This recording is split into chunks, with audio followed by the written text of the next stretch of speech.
Now we are going to say about alphanumeric codes.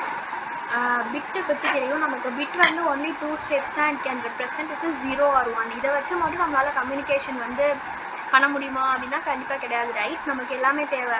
Like ஆல்ஃபபெட்ஸ்லேயே lower case, upper case, numbers, punctuation marks and எல்லா சிம்பிள்ஸுமே நமக்கு தேவை, right?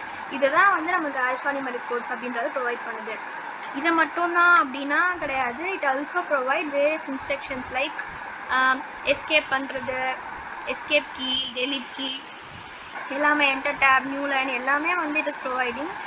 இப்போ ஆல்ஃபானியூமெரிக் கோட்ஸோட இது என்ன அப்படின்னா எக்ஸாம்பிள்ஸ் என்ன அப்படின்னு பார்த்தோன்னா இட்ஸ் ஆஸ்கி நமக்கு தெரியும். இட்ஸ் அமெரிக்கன் ஸ்டாட் கோட் ஃபார் இன்ஃபர்மேஷன் இன்டர்சேஞ்ச்.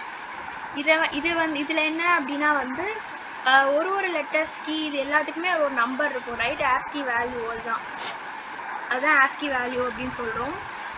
அது என்னென்ன அப்படின்னா வந்து 0 to 122 வரை ஆஸ்கி வேல்யூ இருக்கும், விச் இஸ் இன் 7 bits, ஓகேவா? இப்போ ஏ அப்படின்றது letter, ASCII value 65 and binary convert பண்ணும்போது we are writing it in 8 bits. ஏன் அப்படின்னு சில பேருக்கு டவுட் வரும்.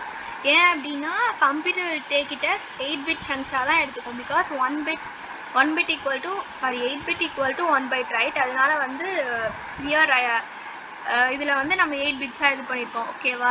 இதுதான் வந்து நேச்சுரல் லாங்குவேஜ்லேருந்து மிஷின் லாங்குவேஜ்க்கு ப்ராசஸ் பண்ணுறது. அதாவது நமக்கு தெரியாது இதோட வேல்யூ இது அப்படின்ட்டு. மிஷின் வந்து it will convert it automatically, right?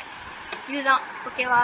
And இப்போ எப்படி ஆஸ்கி வேல்யூ வந்து ஆர்டராக இதுலேருந்து இது வரனா கண்ட்ரோல் கேரக்டர் சிம்பிள்ஸ்னு இருக்குது. ஆனால் வந்து இந்த ஏபிசிடிஐசியில் வந்து அந்த மாதிரி கோட் வந்து ஆர்டராக இருக்காது. வேல்யூ வந்து ஆர்டராக இருக்காது, இட்ஸ் ஸ்கேட்டர்டாக இருக்கும், ஓகேவா? So the commonly used one alphanumeric கோட்ஸில் அப்படின்னு பார்த்தா it's ASCII. And thank you. This is what alphanumeric codes is.